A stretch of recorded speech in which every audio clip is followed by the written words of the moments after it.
So we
good afternoon, good morning, good evening, guys. Wherever you're watching from, welcome. Please go ahead and drop a message on the Discord server Hello. to get more people to join the class. Hello, Bobby. Can you hear me? Yeah, I can hear you, Amaka. Good afternoon. Good afternoon, Bobby. So we have Bobby on the call. Today, Bobby will be taking us on introduction to Vue. Bobby happens to be the CEO of Techie's Garage, and all he's also a software developer. So thank you, Bobby, for coming on this call today. We do Thank you so appreciate. much. So the floor is all yours. You can take over. Okay, thank you so much, Amaka, for introducing me. Good afternoon, everyone. Uh, I'm going to be talking about the introduction to Vue today, and I hope we'll be having a lovely time as we go through. Um, I hope everyone can see my screen right now. Yeah, so we'll be looking at working with the Options API, Composition API, and the View setup functions. Let's get right into it.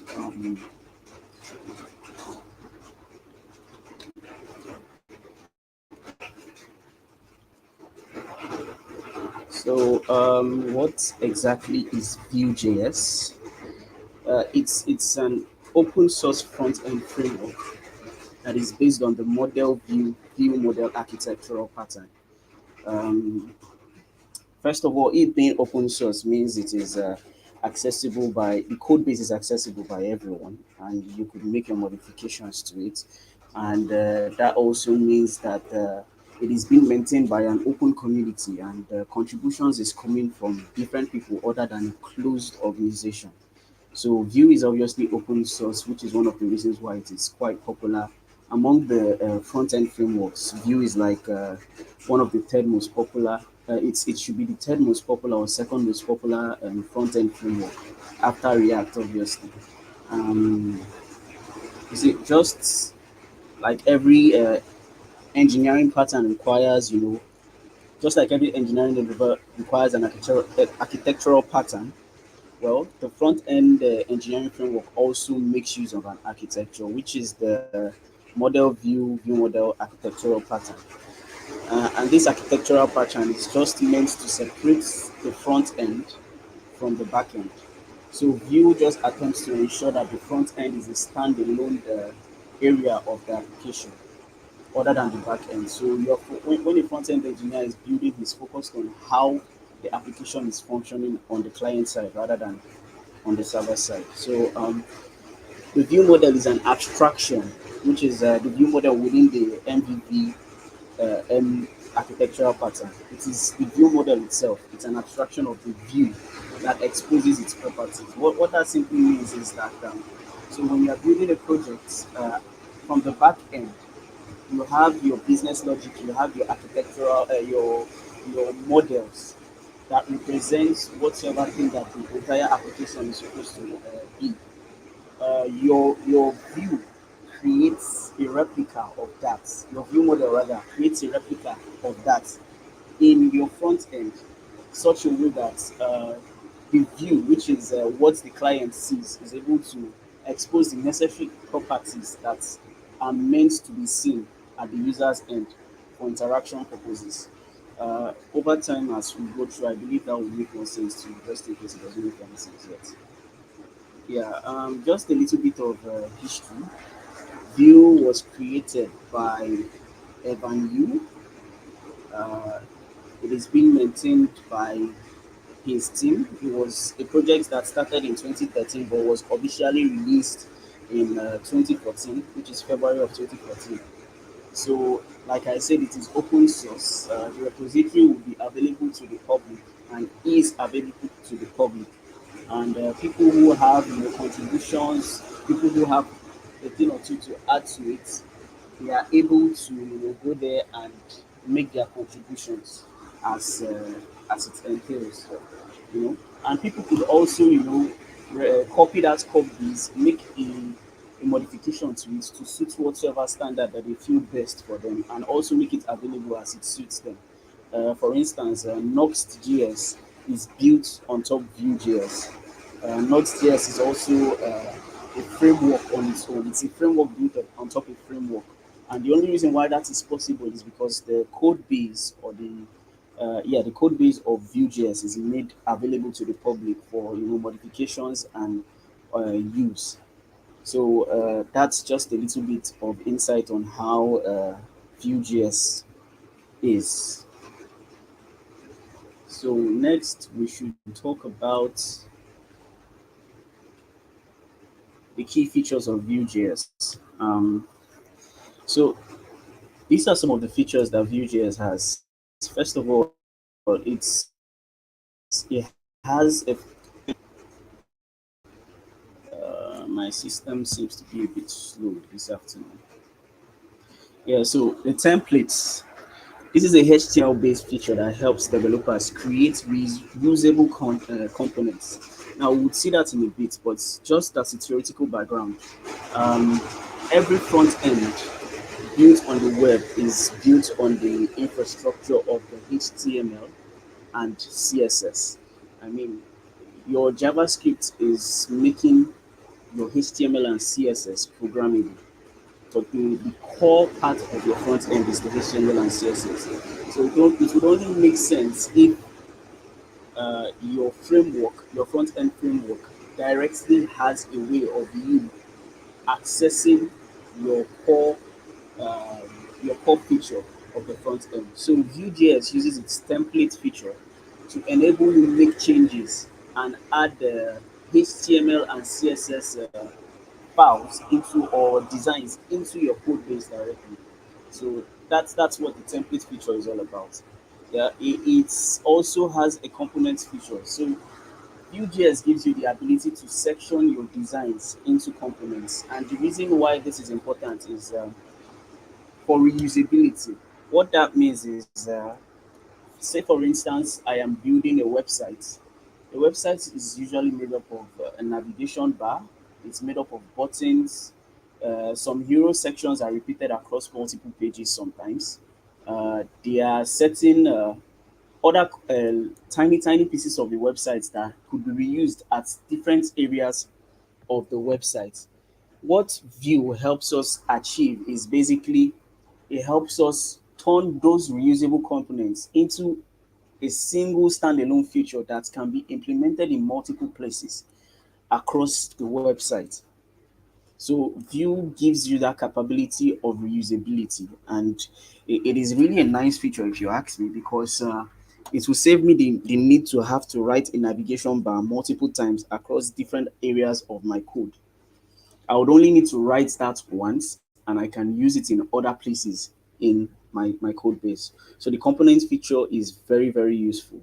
It also has the reactivity feature. Now, the reactivity feature is basically a core engine feature that helps Vue track changes within the code base or within the model or your code base. So what that means is, say for instance, I'm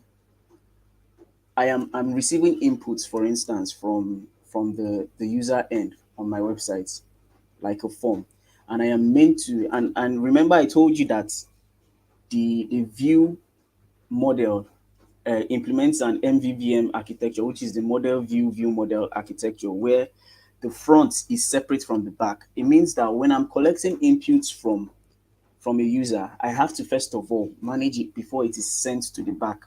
Now, each data that comes in from the front obviously signifies a form of change to the data in the within the application. Now, reactivity helps me monitor that change. So whenever there's a change that comes into the platform, whenever there's an input, a change to any form of data, the reactivity feature of Vue helps you keep an eye on that, and gives you the ability to make modification probably via functions or whatever that is it's regarded to make that very effective. We also have the transition feature. This is basically a way that Vue enables people, transitions from one component to another within the code base or within a live version of your application, which is hosted. uh, Transition basically means adding like effects or animation effects to whatsoever change that is occurring. So it's basically moving from one component to another with a bit of effects that makes it much more pleasing to the eye. And Vue gives you the capability to make those transitions easier. You understand?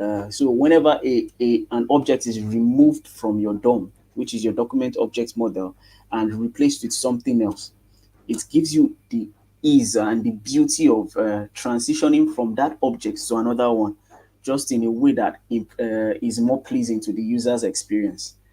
That's what makes that a very good feature too within Vue. There is also the routing feature. Now, in applications such as this, there's something called a single page application where you are able to render multiple pages within a single application. And that feature is made possible via the routing ability.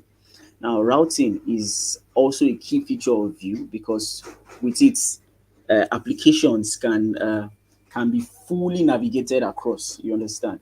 A website that has multiple pages, via the routing capability of Vue, you are able to move from one page to another. And this is also built in such a nice way into Vue that makes it easy and very nice to work with. Then there's the virtual DOM. I believe that we've learnt about the document object model at some points during the course of our training. Just as a reminder, the document object model is basically the way JavaScript is able to relate with a HTML document. So it sections the HTML document into bits of blocks of or into models, and those models are like those blocks. It sections every aspect of it into those blocks, and then using that document object model created by JavaScript, it is able to interact with each element and each areas of that particular HTML document. Now, what Vue does is that it creates a replica of that, sort of like a virtual photocopy of it, where it is able to manipulate that virtual copy, just that virtual the areas that are important with that virtual copy, and then that virtual copy is compared with the original document object model that is created by JavaScript. And then when there is a difference in a particular area on that object model, Vue just makes the changes to those specific areas. Now, there's a huge advantage of this to your development process, or to your experience rather.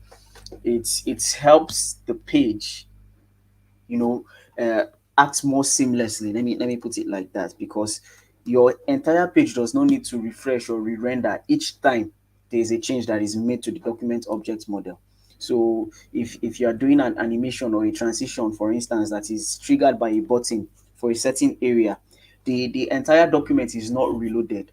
Only the areas that are required to change Only the areas that have property changes are affected, and that makes the application generally faster, because you can imagine that anytime that you make a change to your or to your application, the entire page has to load again over and over again. The experience becomes very poor, the application becomes slower, and people might not enjoy that interaction very well. But in a situation where you basically are able to make changes, and the only areas that the changes affects are what needs to be re-rendered, your experience becomes a lot faster. And this is something that Vue gives us, an advantage to it. Well, there are still a few other features that we'll talk about. We have the data binding feature. So the data binding feature, what it really does is it basically helps. Let me just read this first. This is the way Vue is able to synchronize data presented on the view with the model. So within the view model and the actual view. Now, just as a way of making it clearer, in a model view situation, your model is usually used to refer to like data structures behind the scenes, and why the view is basically the representations of those data in the front end. So let's assume that we have uh, sort of like a user profile, for instance, and we are developing a dashboard, and that dashboard has the user's name, his surname, his date of birth, his location, his social media links, and all that. You see, all this information is used to describe a user. That user is a model that is represented in your database, which is at the back end. Now, in the view model, that's a sort of replica of that is with the information necessary to the view is created within the view environment, which it becomes the view model. Now, when you display that information, which is sort of like that user's name, that user's surname on the front, it becomes a view of the model. So there is the model, there is the view, and then there is the view model. The view model being the intermediary between the view and the actual model. The view is what we see on the front, the model is what happens at the back, the view model is what links both of them up, right? Um, Now, the way Vue is able to synchronize the data which is presented on the view, which is your username, your your surname, and whatsoever thing you are changing that is related to that particular model, which is the user. The way it is able to synchronize that with the model is via the data binding. And this model in this case is actually the view model, because we're not talking about what is in the database directly. We are talking about what Vue is interacting with within its framework, which is the view model, a replica of the necessary properties at the model end. Um, if I'm going too fast, I wouldn't mind you actually pulling me back a little. So moving forward. So what data binding really does in this case is, let's say for instance at the dashboard, the user wants to make a change to his name or date of birth, or date of birth.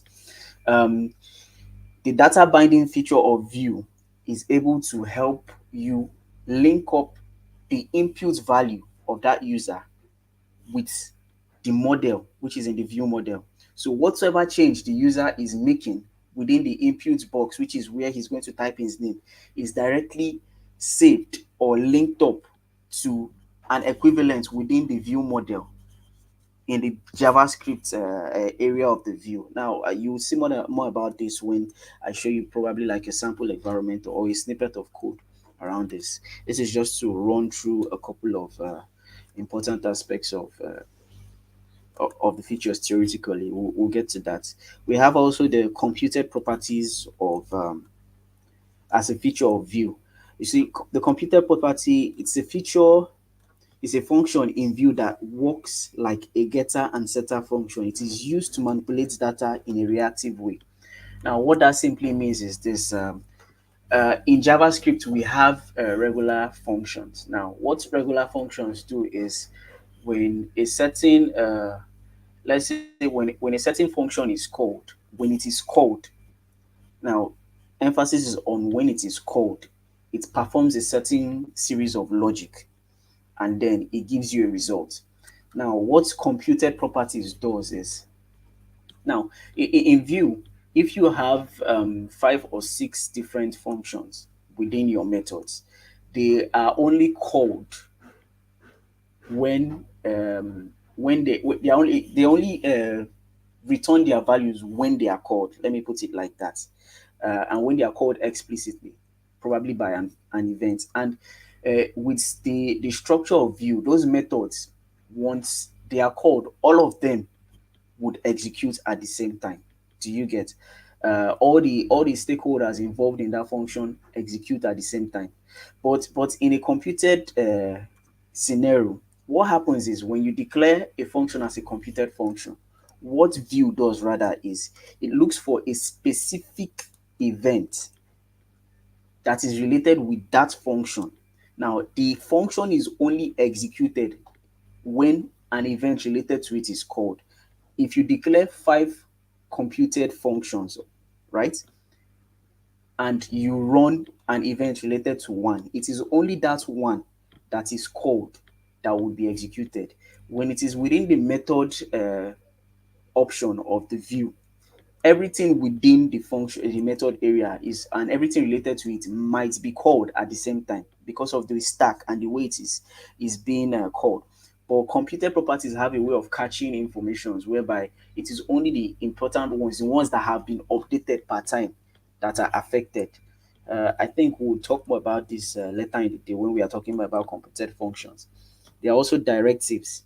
It's a special feature in Vue that lets you add behavior to HTML elements by adding special attributes uh, with a V prefix. So Vue has basically something called the Vue directives, and the Vue directives are just a way of linking up uh, JavaScript functions or JavaScript attributes directly to HTML tags.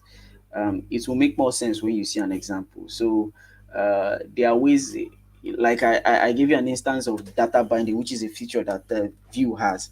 Data binding is linked up to your HTML tag directly via a vModel directive.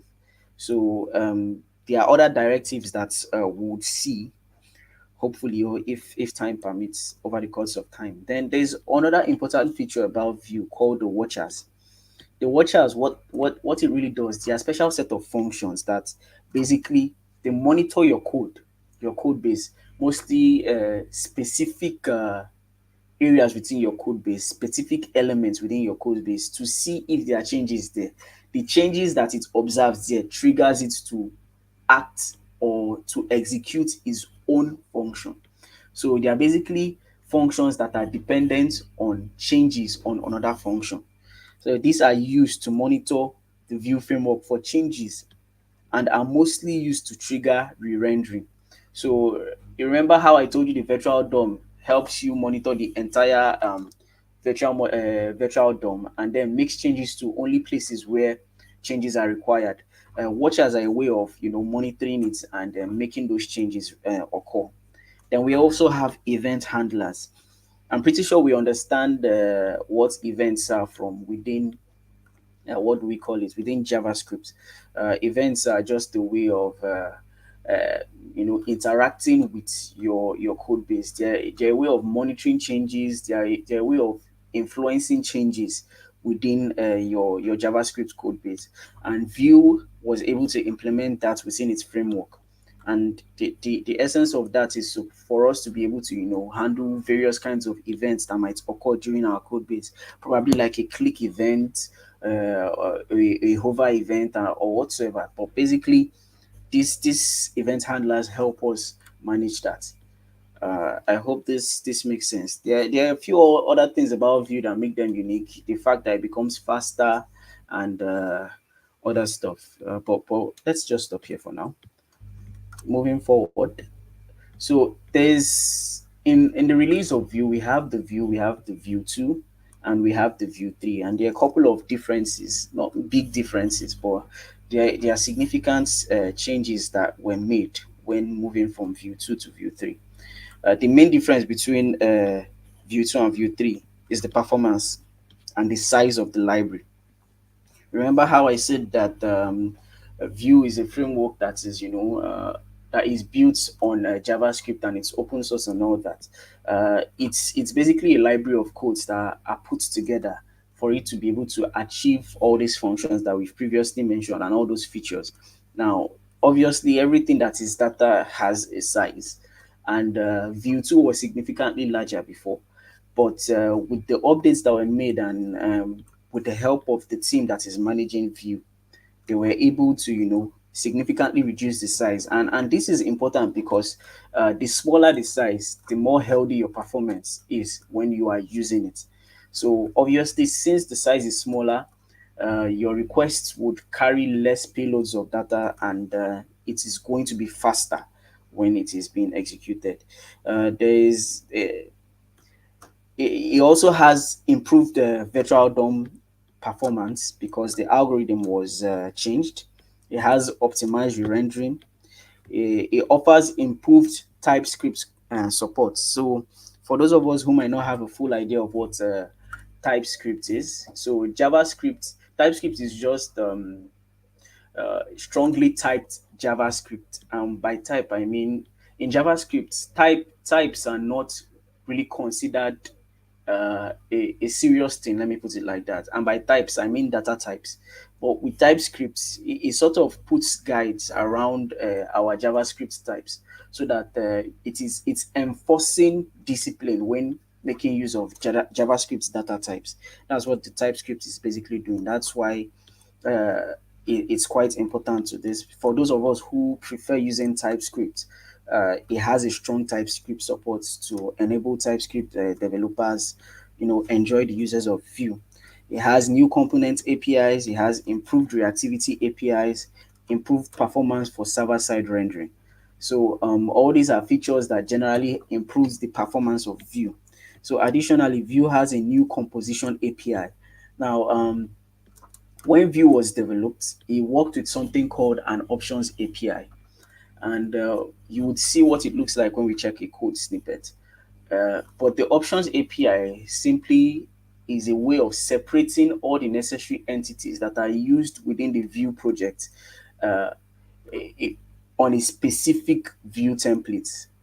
So, for instance, the data that is being manipulated, the methods that are being run, the computed properties, and a whole lot of other things. Those are what were regarded as options APIs. Now, the way that was implemented was separately declaring these functions as attributes of an object. So, with composition API, uh, it was realized that there are some limitations with the options API, because the fact that so many of these things had to be separate from each other meant that when you're working on a specific data, and that data has to be affected by multiple functions, these functions had to these data had to be declared in all those places, and then maintenance of such code will require, if any changes is made to a specific data, it has to be changed in all those separate areas. So, but with composition API, what happened was that they found a way of gathering all of that, all those functions, and making it be executed within a single function, which we'll talk about in a bit. It is called the setup function. So that's the basic difference that came between Vue 2 and Vue 3. The next slide. So talking about this Vue setup function, the setup function is basically a refactor option of the options API pattern with a single group of functions. The Vue setup function is a global method that allows you to create a new Vue instance. So it's basically global. It makes it easy to be accessed from anywhere. It is used to set up an instance of Vue and can be used to define custom options and functions that will be available to the instance. So what that means is that an instance of Vue is basically something basically like an initial declaration of a Vue template. Let me put it like that. So when you are working with a specific template of Vue, it's basically an instance of Vue, and the setup function helps you make all the necessary changes to that from your JavaScript in a single function, and it could also give you the ability to create your own custom, functions too. And the options objects can include data, computed properties, and methods and lifecycle hooks. So these were things that were within the options API before now. The components. Sorry, give me a moment. The setup function made it possible for you to implement it in the new composition API. Thank you. Uh, the return view instance would also have access to all these options, which can be used to define the behavior of the component. So basically, the setup function, the major thing you should just remember about this is that it gives you the ability to group all the things that you were doing separately on the options API into a generic uh, composition. So, what are the major differences between the options API and the composition API? The options API is a traditional API of Vue, means it was the first idea that came out when Vue was being created. You understand? So it's the default API that people are familiar with when it comes to Vue. But it is focused on imperative programming. Imperative programming is like a programming paradigm, and is option based. It has this option based configuration. Now, while composition API is actually new, it came with Vue 3 and is focused on declarative and function based composition. So, as opposed to the option based configuration, the composition API is function based. It means it groups everything into a function, while the options API lists all the configurations that you would need to do on a particular template into options, a method option, a data option, a computed option, and whatsoever kind of function it is listed as options within the JavaScript module. So that's one of the key differences. Another key difference is the option API relies heavily on options objects to define components behavior and lifecycle, while compositions API is more flexible, allowing you to split up the component codes into functions. Um, it's still practically talking about how the options API is dependent strongly on each options that you would want to work on. And this will make more sense when you look at the snippet of codes that are surrounding this. Let's just see other aspects of it. We also have the option API is designed for smaller components, while composition APIs allows for larger objects with more complex components. So the option API is basically a guided way of writing your properties to for your templates. uh, it helps you list them out. And this would mean that if it is in that structured way, the bigger your component is or your template is, the more options you would have to write or the more configurations you would have to list out. But with the composition API, it allows you to just group everything into one. So you would not be listing multiple options. Everything that is related to itself can be grouped into one and be put at just a single goal, which would let your code be less ambiguous in a way. So the options API is therefore much more recommended for larger components than for smaller components. So if you are building a regular Vue project with not too many large size components, well, the option API is a very good option to use. Or when you are building much more complex projects that have stronger features in each of its components, it's usually wiser to go with the composition API. Not that the options API will not work, but it's just that it becomes a lot larger and a lot more tedious to manage as the components increases in size. Please, if there are any questions, I don't mind it being asked. I will take them after now. Thank you.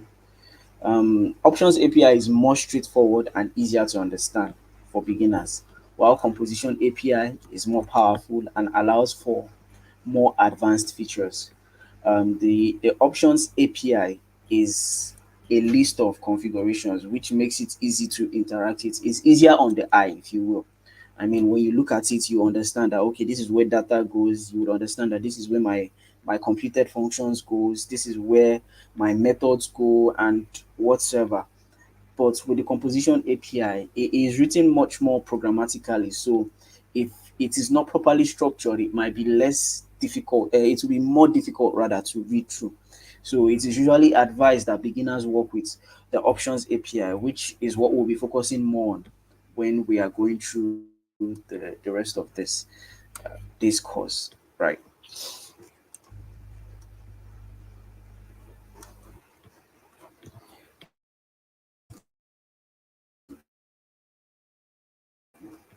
Sorry, my system is a bit slow. So let's look at some features of the. We have uh, we have props, and this props. Remember how I told you that in Vue.js everything is broken up into components that can be reused. Now there are instances where you would want to pass in data from one property or one component rather to another. The way that Vue makes that possible is via the use of props. Props allows you, pass certain properties from a higher or a parent component to its child component, which is a component that is listed inside another component. Um, we also have data, the ability to define and set data on a component. So data is is an option feature that allows you declare all the data that might be used within your templates or within your view. I told you about the model view model architectural design of Vue.js. So when you are working with an actual backend and you want to get in replica data or similar data from your users, you declare all the variables that would hold that data within your data options within the options API pattern of design. You have the completed. I told you about the feature of Vue.js, which is helps you declare functions that only execute when changes are made to specific data sets. Uh, Computed is an option that lets you declare those special kinds of functions. We have the watchers. The watchers is also functions that helps you observe other functions or other datas and executes itself as a result of changes to those datas. Uh, you declare it also as an option within the options API. Then we have methods. Methods is like the regular options, the regular functions that are declared that are just meant to, do define components or change or perform a specific logic rather. So you declare that within your methods. We also have provide and eject options. This one gives the ability to provide global injection to components. So if you want to inject certain things into components at a global scale, means global scale also means that you have multiple components and you want to be able to do things across all those components. Now, mind you, all these components are declared in different files, but your provide and inject will give you the ability to make changes or inject things into those components via an option. Mixins are also used to mix in shared options across multiple components. So what this means is that when you have a certain amount of options or functions or configurations that might be used by more than one component, with the use of mixins, you can declare it in one place and use it across those other components. We also have the actual component itself, the ability to register components globally. So when you want to bring in one component into another, in the props, you are passing data from a parent component to a child component. Now, when you want to include a child component into a parent component to be used, you do that via the components option. It allows you list that out. We also have the directives, the ability to direct globally or locally. So these are just directives that like the view directives that allow you, make certain JavaScript based changes to HTML entities, whether globally or locally. And then there are also filters that give you the ability to register filters globally or locally. Um, let's go to the next slide.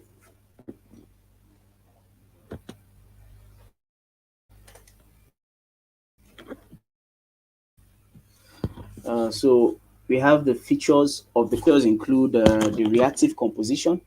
We'll run through this so that we could go and at least see how to declare or create a Vue project before our time is up.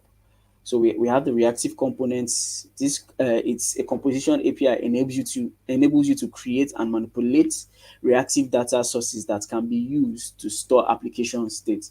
So reactivity basically means when there are changes within your elements or your HTML documents or your templates in this case, it helps you to basically observe those changes and store them in states as needed. Declarative rendering. Composition API allows you to write components in a declarative style, which makes it easier to maintain and reason about your code. So it just makes you write. It makes your code base much more declarative than imperative. Imperativity, which is a feature of the options API. But in declarative, it makes you, programmatically write all your codes. Unlike the options API, where all the specific configurations of a particular template is listed out and configurations are added to it one after the other. Your The declarative feature of a components API will just allow you write everything, as a regular JavaScript code base and allow you access it inside your templates. It has reusable logic. Components API enables you to extract logic from components and reuse it in other components. This helps to keep your code dry. Basically, what that means is that you do not repeat codes. Remember, I said in the option API, because of the fact that everything is listed out as options, there are situations where certain things are repeated in multiple places. So, but with the reusable logic of the composition API, you do not have to do that. It keeps it simple and dry. uh, it doesn't repeat itself basically. Simplified testing. So composition API basically makes it easier for you to test your components, since it allows you to test isolated parts of your components without being concerned about the entire component's implementation. It also it's also easier to debug since it's written programmatically and multiple things are not written in multiple areas. You could simply look at the area that is affecting your or causing whatever error that's or whatever bug within your code base and make changes to it in accordance. So those are the basic features of the composition API. Now, it's quite important that we focus on documentation, no matter the tracks we are in, whether we are working as a front end engineer or a back end engineer, or even a DevOps engineer. We always there's a huge importance of documentation to all of this, as it is in the case of Vue.js. You see, all frameworks provide its community of developers with a documentation that helps them understand the modus operandi of that particular framework. And Vue is no different. You could access the Vue documentation at this URL as displayed here. Let's just see what the documentation looks like. So this is basically it is explaining to us how Vue is showing us some code snippets with samples. You could see on the left hand side menu, you could see areas of different areas and important areas of Vue.js that users could basically go and learn about. So you don't have to cram everything about Vue. You should not cram at all. That's the essence of documentation. It's something that you can reference anytime you are working on your project. Over time you might be working probably with other frameworks, and you might uh, you might have forgotten a lot of things about Vue. It's always good to reference the documentation. Also, as updates are coming out, the Vue documentation would give you the changes that have been made. It will tell you where areas that new things have been added. It will also give, it will broaden your idea and your knowledge of the framework generally. So you could see there are a lot of explanations here from Vue that you could easily read through. And I believe that Vue documentation is one of the best I've seen, because a lot of it is well detailed, well explained. It's something that is easy to understand. You could see where it talks about the API style. This is the options API. Now let's just quickly use this as an opportunity to scan through what the options API looks like. This is the data feature we talked about, where variables are declared and are used inside the templates. You see the methods API, where regular functions are declared. Now there's a mounted option, rather. This is mounted option. Sorry, this is the method option, the data option, and then this is the mounted option here. The mounted option is basically something within the life cycle, which we'll look at shortly after now, that basically tells you when that kind of a function is supposed to be executed. Basically, when the document is mounted within your your DOM. And here, this is the template. So this template is basically it's like a place where you execute your HTML code. This is where all the view, what the user sees and interacts with, this is where it is declared. Your HTML codes are declared within the templates. We'll see more about that. You could also see the composition API, a little bit of description to what it is. You could see the script with the setup function inside of it, and you would notice that is a key difference between this and the former one, which is basically that there are no separate options that are declared. For instance, you could see that the count variable that was declared here was not declared inside the data option, which is the key difference between this and the options API. For data to be used here, it has to be declared inside a data option, and other functions are declared inside the specific type of functions that are related to it, like the methods and the computed and all that. But in the options, in the compositions API, it is really not like that. The compositions API just gives you the ability to declare everything within a single setup function. So that's just one of the very important things about having access to the documentations. And obviously, there are a lot of things that you could learn from here. You see scaling up, you could see the best practices for Vue, you could see the documentation about TypeScript, and you could see other extra topics that you could work with. So it's something you should get conversant with. And it's easy to find it. You could just simply type the Vue docs in your Google search bar, and it loads that up for you. Let's give that a moment to load. And you could see straight up, it tells you, it gives you a link to go straight to that. So it's not difficult to access at all. So we now have to go into knowing how to set up a Vue project. Now, in order to be able to use Vue, first of all, the following requirements are needed. You need to be experienced in command line executions, and you also need a node installation on your system. And there is a specific version requirements from version 16 and above.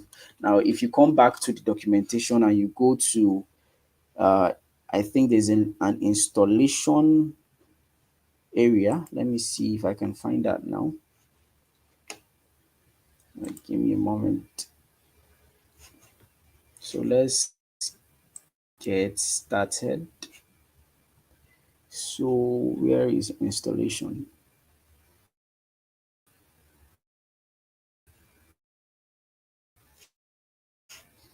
Probably if we go down here, let's go to the quick stats.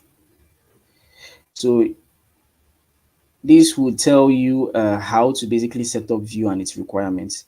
You could see the prerequisites here, and they specifically mention that you use either version 16 of Node.js or higher. So definitely you need Node.js in your system. And just in case you already have Node.js and you don't know the version that you're using, you could always come to your command line interface and type node and version. I think that's with a double, if I'm not mistaken. And you can see I'm using version 16.7, 16.17.1. Now, just in case you have applications within your node, within your system that requires a lesser version or a different version of node other than this, it's usually important to use something called NVM. Let me show you what I mean. So using NVM, you could see that I have multiple installations of Node.js on my system, and I am currently using the version 16.17. I also have version 18, version 14, and version 20. Using NVM, you can basically install multiple versions of Node on your system and use a specific one as it is demanded by whatever application that you need to use on your system. Getting NVM on your system is not difficult to handle.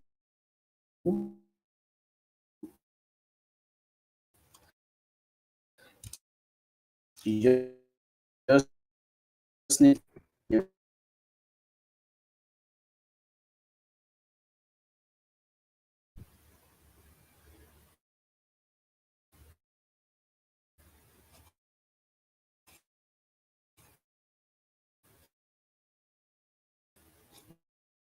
sorry, let me see NVM.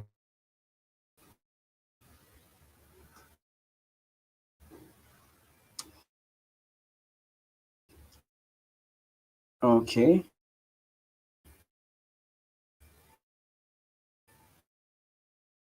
So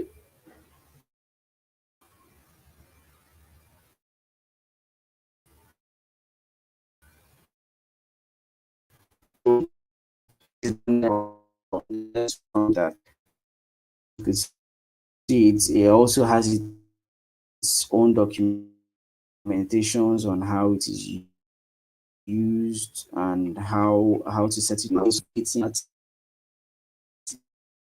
going to open.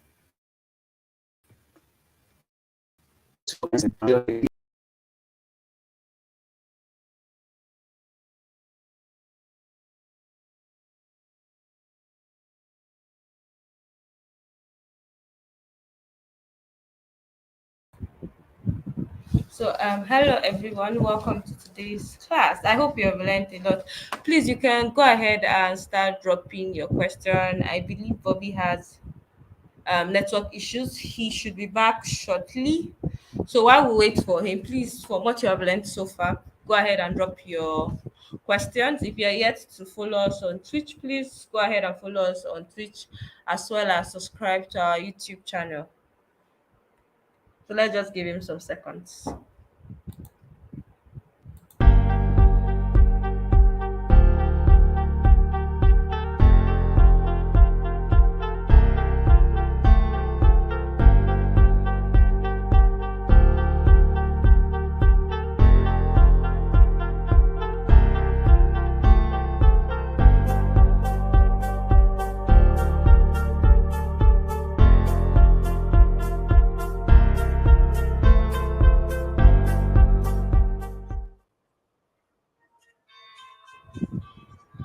Okay, welcome back, Bobby. Can you hear me? Yeah, I could hear you. Sorry, I don't really know what happened. But let me share my screen once again. Sorry for that rude interruption of Nigerian network. All right.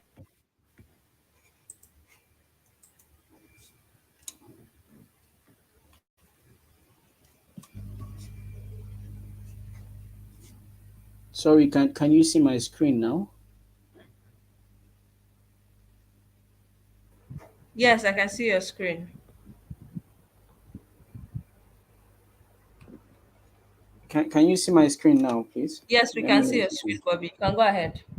Oh, okay. All right. So just to get back on track with what we're doing, I was basically just showing us how we could set up Node.js uh, on our system, and like I said, Vue.js requires from version 16 above.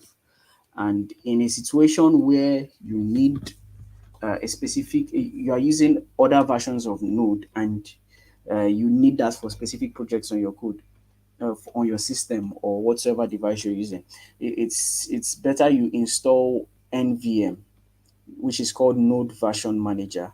You can install NVM and use NVM to install multiple versions of Node at the same time on your system, and basically select any one to use part time. Like I said, I am using different versions of Node currently on my system, and since Vue.js requires from version 16 above, I am currently using version 16 on my system.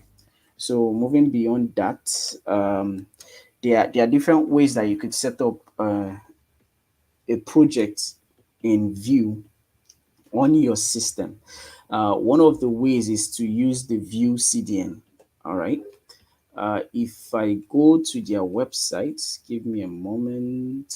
A moment. All right. If I go to the Vue website, I believe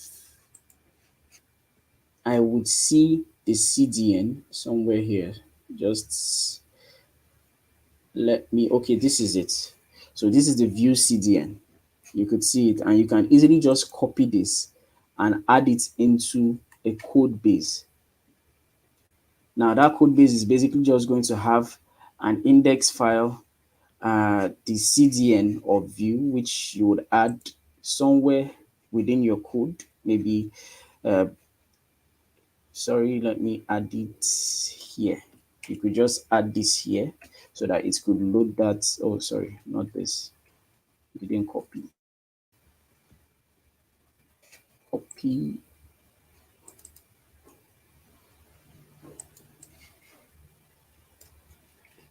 So copying this and pasting it within your code base instantly links your Vue project to the content delivery web network, and you have access. But however, if you are going to use the approach of using a CDN, then you need something to also set up something like this within your Vue.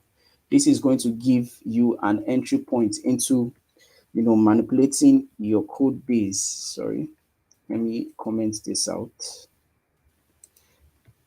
My system seems to be hanging a lot today for some reason. So this is required to be able to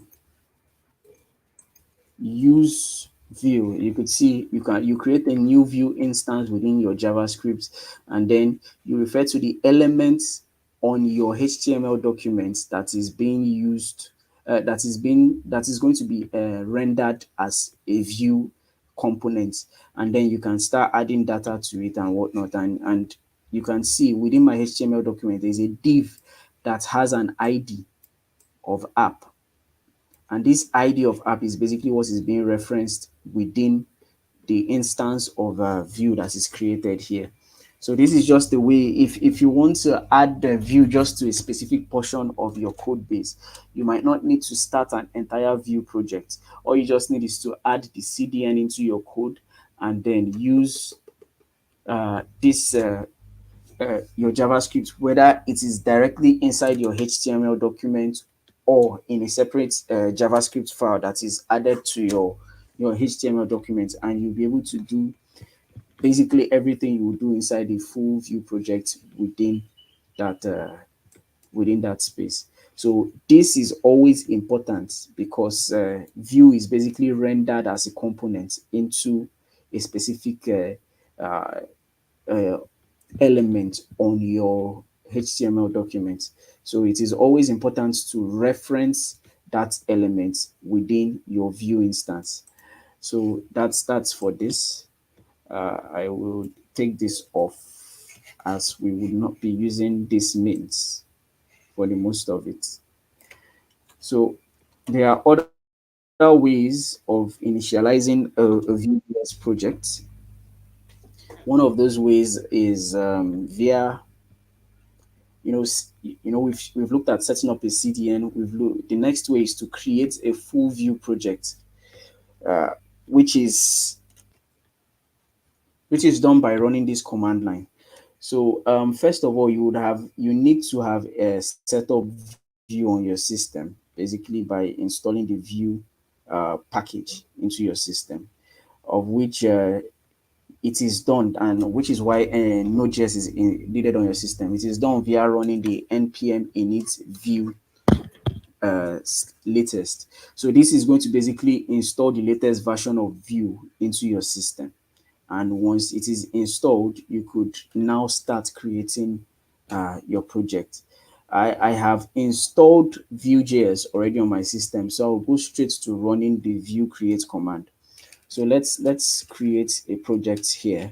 So what you just basically need to do is to run the command Vue create with the project's name. So let's say top universe. And after doing this, I could just click on enter, and then this is going to attempt to install, or rather create, a new Vue project for us. Please forgive the speed at which my system is operating. We would go and look at other things while that is trying to run. There is also the aspect of using Vue, that is using the Vue invite. Vite is basically a build framework that is built by Vue, the builders of Vue.js. So if you want to go into using Vite, then it is also totally up to you to do that. Then there is the last one of cloning a repository, which is basically held on GitHub. Sorry, let me go back live. So you can clone a repository from GitHub by using git clone with the repository address. And when it is cloned, because uh, Node.js and Node modules rather are not pushed to the Git repository, it is always important to run npm install after running your git clone uh, call on the repository, or cloning the repository into your local device. So let's see if this has started. Okay, still running. So while this is, let me see, let's just go through an already created project. Probably would check that to see all the necessary prompts that come up when we are creating the projects later. So looking at this, when a new project is created, you basically have something like this. Uh, you first of all have your node modules, you have your public. Your public contains the HTML document where all your Vue codes will be rendered to. And in this case, it's this one we are seeing right here. It's going to create this automatically for you. You don't need to do this by yourself. And you could see, very importantly, the div app tag is always there, because everything that is happening within Vue is rendered inside here.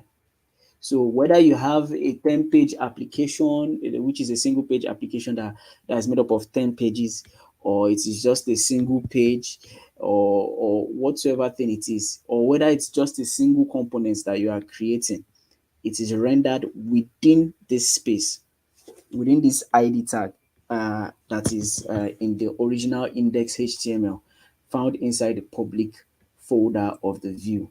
Obviously, the node modules are here because it's going to install some certain packages that are required for Vue to work effectively. So once your project is created, it automatically installs these node modules for you.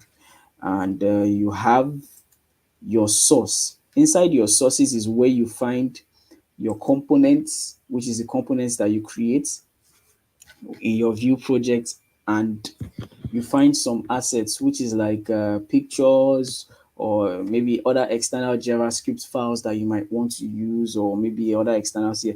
You find them within your assets, but mostly what you all be expected for you to be to place inside your assets are pictures and icons and all those basic components that might be entities that might be used within your Vue project. Um, the components itself is where Vue places uh, all the necessary components that will be created during the lifetime of your or the life cycle of your project. So if I wanted to create a multiple paged app that has maybe like a home page and in an about page and all that, I will create all of them probably as components so that they can be used within the general view app. You could see the app.view now. This app.view, it's doing what uh, the new instance. When I showed you an example of using the CDN, you notice that we had something like a new view instance. So this is basically what this does. It creates this app and places it sends this information or this initial page into the main.js app. Now, this main.js app is what creates the new instance and mounts it on the HTML document. So our entire the entire ability for our app to properly function is strongly dependent on this main.js file, because it is from here that your view is imported into the project as a project. Is here that your main app component is important and then mounted on your HTML index app ID. Like I said, everything that now goes through this main.js is now rendered within this space here. I hope that makes sense to all of us. So you don't need to do this by yourself. Vue automatically creates this for you. It automatically creates the main.js and it automatically creates the app.vue file for you, because all of your components are going to go through the app.vue and then are then rendered in your main.js file. So there's a basic to-do app that we'll look at probably later in the day when we are looking at other aspects of Vue, because I believe we're probably running out of time, and I'm sorry for taking too much of your time.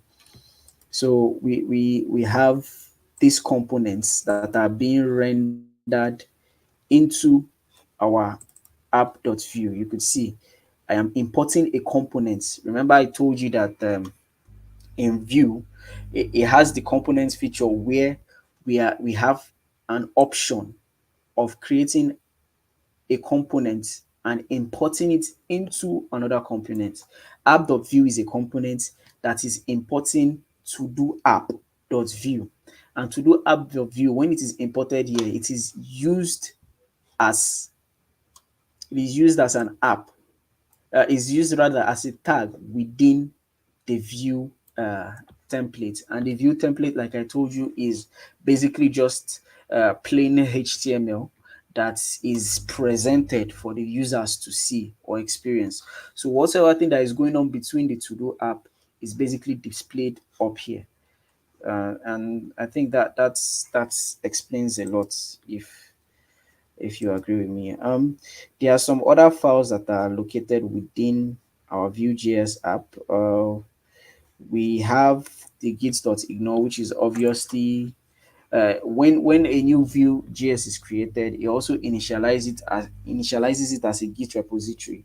So you could basically control versions of whatsoever thing that you are doing, whatever changes that you are making to the application. That would be of a lot of help to you in case there are mistakes and you need to recall or whatsoever. Um, Obviously with Git, there is also git.ignore, so that when you are pushing to a repository like GitHub, you do not push unnecessary folders or files to it. So you could see some examples of that is your node modules. Like I said, when you are cloning from GitHub, you would actually need to run npm.install. And that is because when you are pushing, or when whosoever is running the code is pushing to the Git repository, the node module is placed inside the git ignore file, which would make Git ignore usage, or pushing rather, of those node modules into it.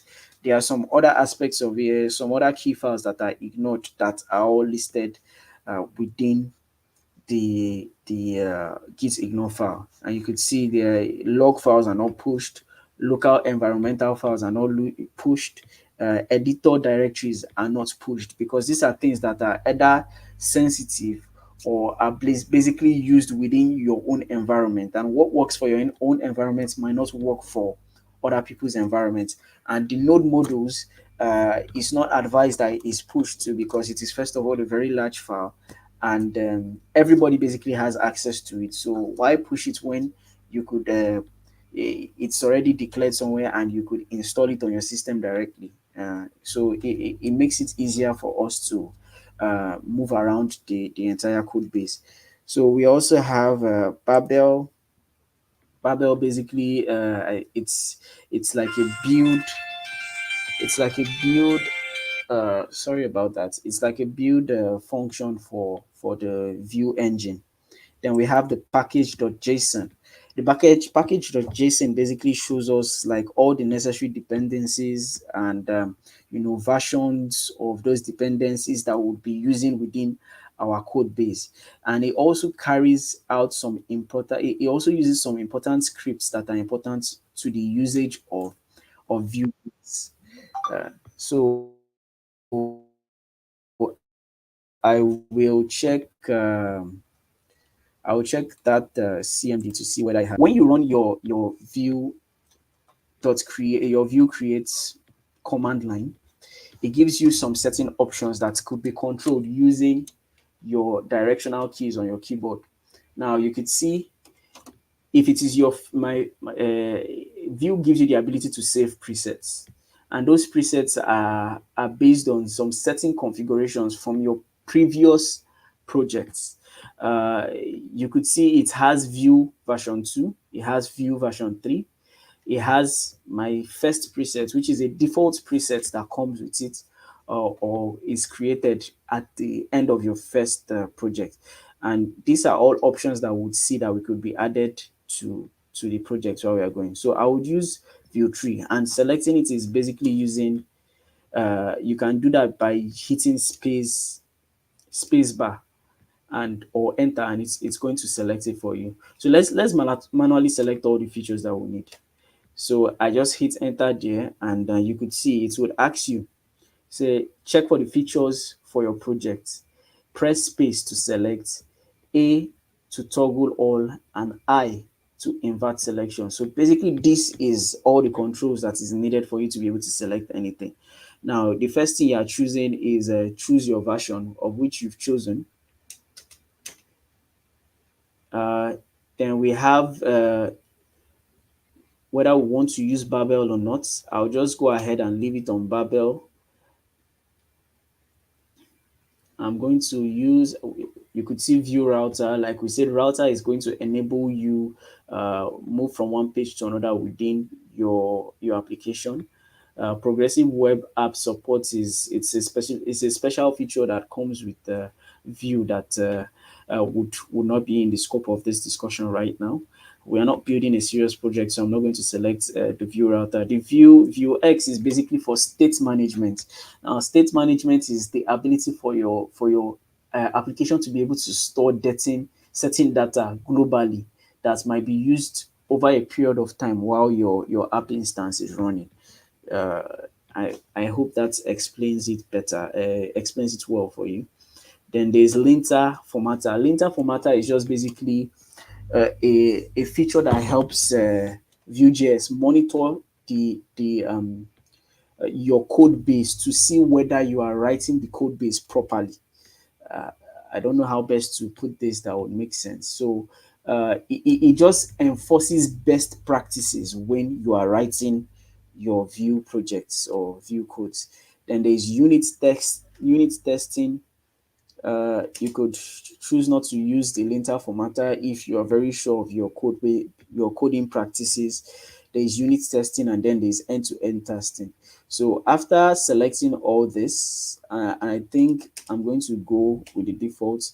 It's going to ask you whether you want Vue 2 or Vue 3. After I pressed enter, and I'm going to select Vue 3, and it's going to ask you whether you need uh, in dedicated config files or in package.json, where you want your configs to go.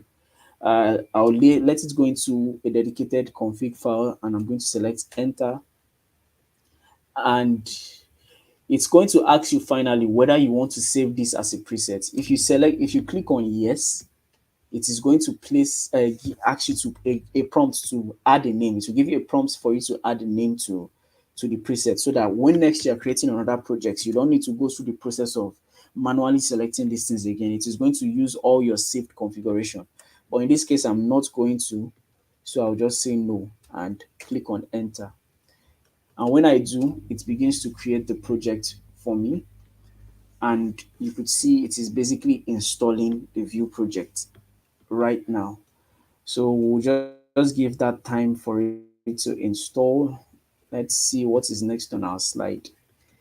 I think that is the last slide to discuss for now. So while it is installing, let's see. So I was talking about the package.json file initially. The package.json file, the serve script, it contains the build script, it contains the lint script. All this is the lints, like you saw. ESLint was for us to be able to check our coding practices. Uh, if you've finished writing your code base and you want to check through your code base whether you properly did some certain things, you could run the ESLint script, and it is going to help you go through your code base and ensure that everything was properly written. And I think that's like the basic purpose of all these scripts. The self script is for you to be able to run um, Vue in a development environment, and so that any changes that you are making, you'll be able to see it locally while you're editing the code, and we'll see that shortly.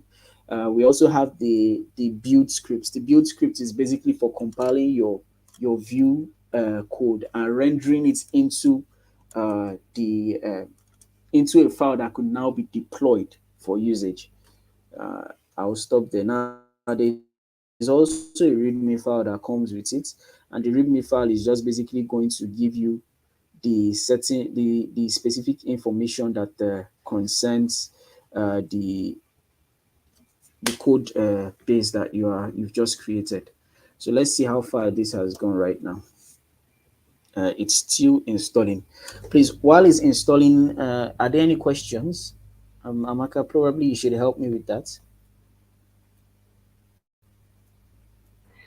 Hi, Bobby. Yes, we have some questions here.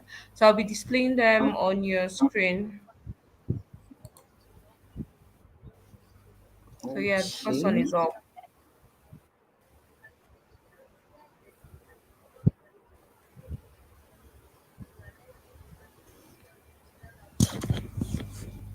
Okay, so I could Let me see see. since Vue 3 comes with the composition API, does it mean the options API cannot be used with Vue 3?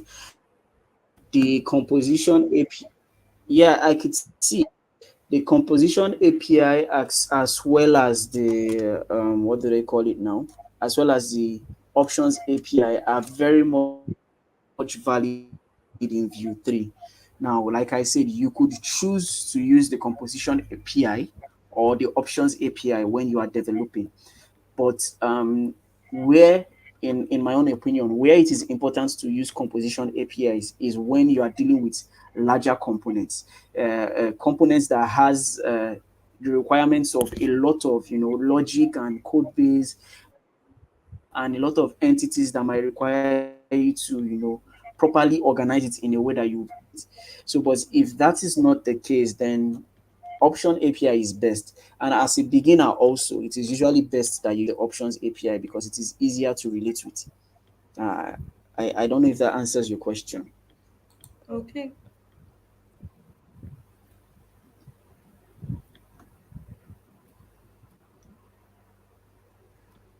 So next question is on the screen, Bobby. Okay. So sorry. The view script is not necessarily written after the HTML document. I just place that there. It is you place your view script where you place your regular HTML documents, because it's basically going to read it like it's going to read every other HTML document, every other HTML script, and that is when you're using your CDN pattern or approach. Okay.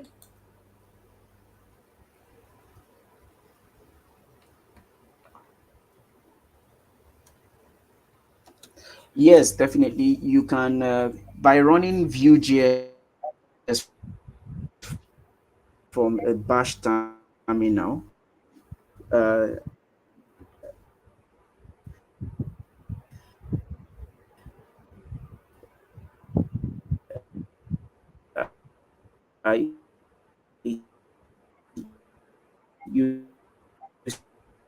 You're active.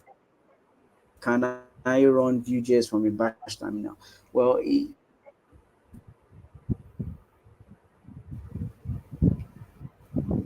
and also when you want to, run the Sorry, development Bobby, can you server, come again? you also run it as a command line. So Hello, Bobby, can you definitely hear me? you run that within your bash terminal. Yes, I could hear you. Can you hear me? Oh, okay. So I wanted you to like come again at the point you were breaking. Hello, Amaka, can you hear me? Can you hear me? Bob, can you hear me? Yes, I could hear you clearly. Can you hear me? Yeah, I can. So I Yes, I wanted you could hear you. to Can you come. hear me? Yes, I can. I wanted you to come again with your explanation. At a point, your voice was breaking.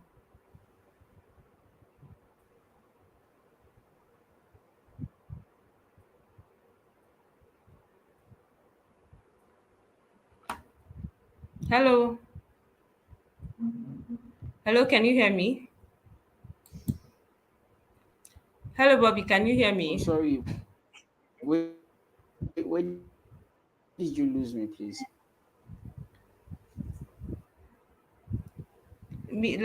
Just if you can go over here, it will be better.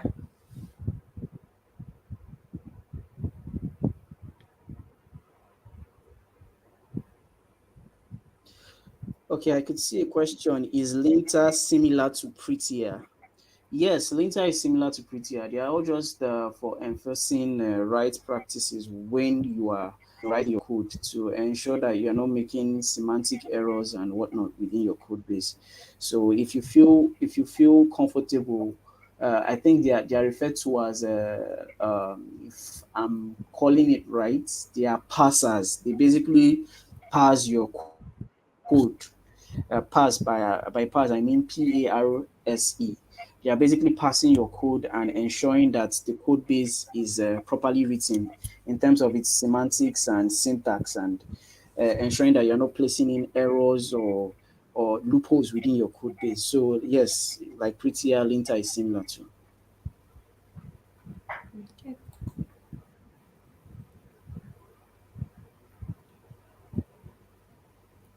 Yeah, is that all the questions, Amaka? There's one more on your screen. I'm seeing the same question. Is linter similar to prettier? Okay. Okay, so is it mandatory for a front-end engineer to understand the options and composition API in Vue? So I would say yes and no. This is why I would first of all say no. So as a beginner, obviously, you would not need to start hurrying into the usage of the composition API, because for the most cases of the projects you'll be dealing with, it might not be necessary for you to use the composition API.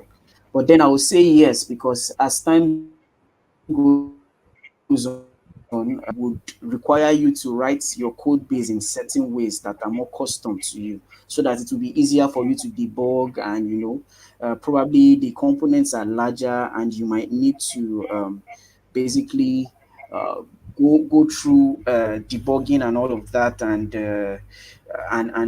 it requires probably reusability that you would want to be fully in control of. So at that point in time, definitely the composition API becomes a very strong plus for you. So definitely at that point, probably you should start getting conversant with composition API. But for starters, the option API is still very much valid, and it's still very much being used. And I don't think it's going anywhere anytime soon. I don't think they are going to be discontinuing the use of the options API. So very well, learning both of them is a very good advantage for you, regardless. Okay. Thank you so much, Bobby. I think those are all the questions we have. We're Okay. done with questions. Yes. All right. As a way of wrapping up, you could see that our create script has just finished running, and just for us to end the class, let me just clear my screen, and let's go to cd top universe, and let's do npm run serve. Now, this is how you run uh, Vue in a development environment. It's going to give you the ability to monitor your code and your changes as on the front end as you make them. So it's starting up the server right now. And meanwhile, let's see if I could go into the folder where there is and just open it up. View setup. Okay, top universe, and let's open that in VS Code. So while the server is starting up, let's just so you can see all the folders that were created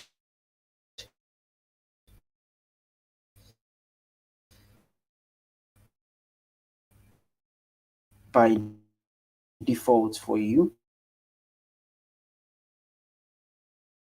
All right, I think this has opened. So this is the top universe directory. As you could see, it has pre-installed the node modules, so I don't need to run npm install anymore. It has the public, like I told you, with the index.html file. It has a source folder with the assets and the components with a default hello world program. When the server is fully up, we'll be able to see what the hello world program looks like. And you could see the other, you could see the git ignore.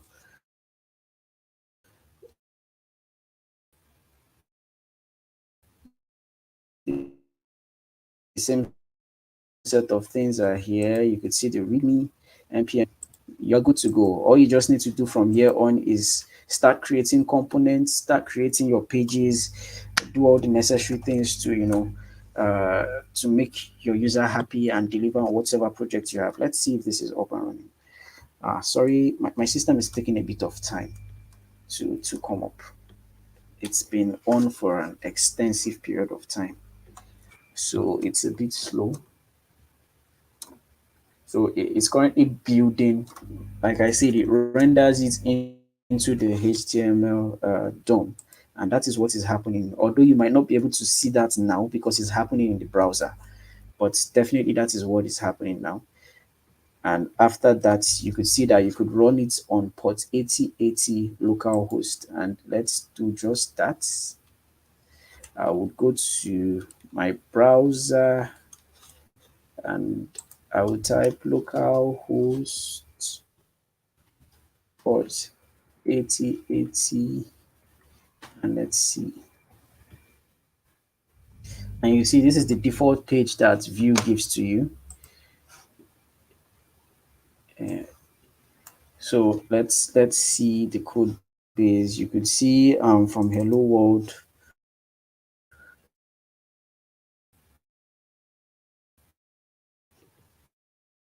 This is the HTML templates, direct HTML. They are not using too much view directives here, but you could see they are interpolating a message here, which is the going from shortly. You could see the name of the view is Hello World. That's the name of the component rather. You could see the message is coming in as a props option. I talked about props. So we've declared the props option within Hello World because the parent component in which it is declared inside is passing a message to it as a string. Let's see what parents now. The parent component is the app, and you could see it here.